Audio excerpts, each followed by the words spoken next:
Hi everybody, this is Zombi and welcome to another one of my dungeon boss videos.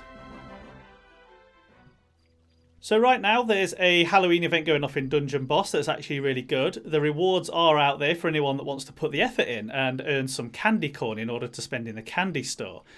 The items in the candy store will change from now until the end of the event, so keep your eye on that. And I just wanted to make a quick video to go through some of the observations and tips that we made last night here in Level Capped. So first, a quick overview of the event itself. There's two tabs that I want to just draw your attention to, really. The first one, PvE candy. So if you wear one of your heroes, give them a skin. If you've got a skin on one of your heroes, then wear that and you will get 2 times candy corn from the dungeons that you're running. And also Haunted Halls. Same again, if you have at least one hero with a skin on, then you will get +3 energy for that particular hero. Not all, just the ones that have got the skin for dungeons and in PvP. So do make sure that you're running those because you do get some added bonuses there. As for the other stuff that's in here, you've got a cool looking pumpkin for furnace. Extra totems in the VIP, some extra pieces. On my ult I managed to summon Zombi with this, so it's worth doing. And then you've got the tower one and some scary good deals inside of the shop, which we'll take a look at. This is a good quest to be running because you'll get 5 free summons at the end of it. If you don't already have the skin, then you'll get the skin, of course. So into the candy store then, let's take a look at some of these offers that are going off. So the first one is the Pumpkin Furnace Bundle. For $30 or £22, ignore this 27, it's something to do with Nox. You get the Pumpkin Furnace skin, you get 10 heroic summons, 300 gems and 500k gold. How does that translate to value? So the 500k gold you can pretty much write off. It doesn't take much effort to actually get that kind of gold just by normal farming, so not really much value attached to that. 300 gems, you could say that's around $5 to actually get if you go into the gems tab in this shop. The 10 heroic summons, if you compare that to the 10 summons for 7 days deal that you get in the daily awards tab, then that works out to be around $15, which means that you've got the pumpkin skin being worth around $10.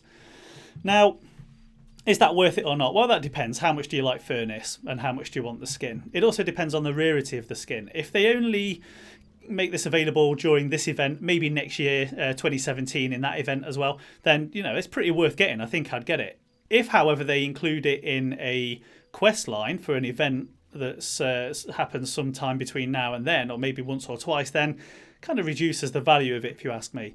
So do you want it or not? Well, you need to figure that one out yourself. But one thing's for sure, the 10 heroic summons aren't going to go to waste. The next ones, I got the Masuta Epic Pack because I wanted the 2 runes that came in there, so I thought that was worth getting. The rest of these purchase ones I'm not too bothered about. Something that I do want to show you here is this Asteroid Wand. So at the moment, Asteroid and I think Dairis, my ult got Dairis as well, and I managed to unlock her with those 10 tokens, is that these are going to rotate out daily. So Asteroid will change to someone else later on today. So I would advise that if you've got your eye on this, don't hesitate, because from a very good source, this will change to a different hero at some point later on. So buy these up. I maximised on those. The rest of the shop is a bit mundane. You've seen this sort of stuff at the end before, but the last 2 I want to go over is first the boss fangs. I think these are worth getting. The price of 30, I think you could buy 50 a day is what it's supposed to be. I think it was bugged last night and you can only buy one, but you're supposed to be able to get 50 a day. Getting these means that you can create vampiric runes as a bit of a throwaway. Rather than spending gems on rerolls to try and get something decent, you can create a vampiric rune using these boss fangs, reroll it once or twice, and if it's a no good, throw it away. Don't bother wasting gems on it. Create 2 more etched materials, whichever rune you're trying to create. Create another one. If it's good, keep it. Do a couple of rerolls and no more. So I think it's worth spamming this. The only annoying thing is why I've not done it so far yet, is because it takes so long to click. So maybe it'll be quicker on my iPad. But anyway, as for the raw materials packs, I think that these are a little bit too costly, to be fair. If you desperately need materials, then you can get them. The one that I would buy is, not that one, where are we? Raw materials, because of the elusive Pyram, as I've already mentioned. Very useful for leveling up your epics and also creating runes.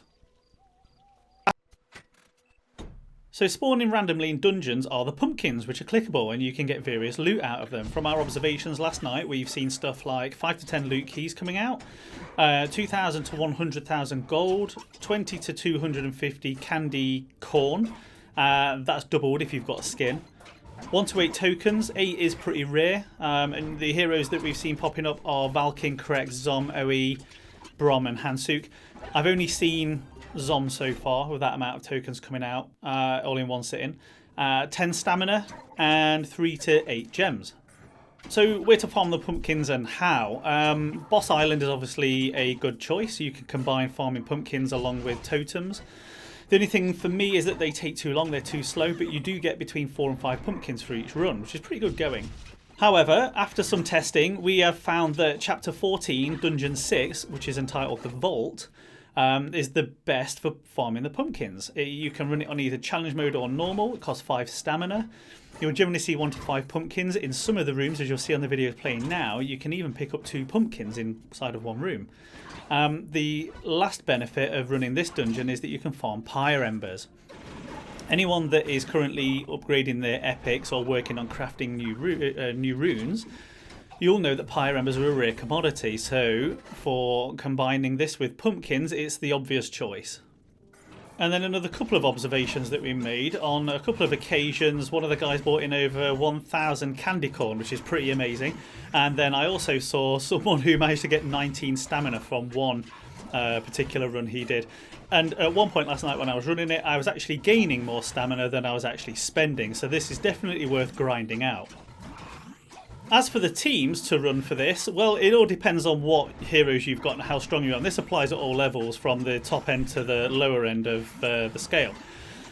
You can run any auto team that can handle it. They're not particularly difficult dungeons to do. Other ones that I've tried out, as you can see from the videos, are the Deiris Energy team, the Cobalt Says Die team that you would have maybe have seen one of my videos on before. That gives quick runs all the way through. The obligatory Undead. There is a Beast team as well, so if you include Pigneus and Torchy, Julius and Lupina, that's a good combination. And then my favourite, which is a bit of a mix, which is Kobold, Deiris, Torchy and Pigneus. They often find there that you're one-shotting the defenders in the dungeon. Kobold and Deiris just simply one-shot them. Torchy triggers off his epic and can vaporise an entire room. And then Pigneus is not bad, he does that double attack and stuff, so he's good backup, helping with the criticals. So the last thing I'd like to draw your attention to is this email that I got earlier today. So you've got the Haunted Halls of Return, smash pumpkins and collect candy corn.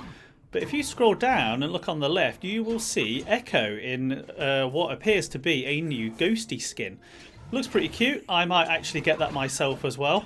I imagine that if this is a new skin and not just some error, it will turn up either sometime during this weekend or maybe just before, so maybe one to purchase. We'll see. That's all for now, guys. Please do leave comments, questions or suggestions in the comments section below. I'll always try to answer. Remember to check out the rest of my YouTube channel for more Dungeon Boss videos, or search Zombie Dungeon Boss in Google or YouTube for more. Don't forget to subscribe, like and share. Thanks for watching, and I'll see you next time.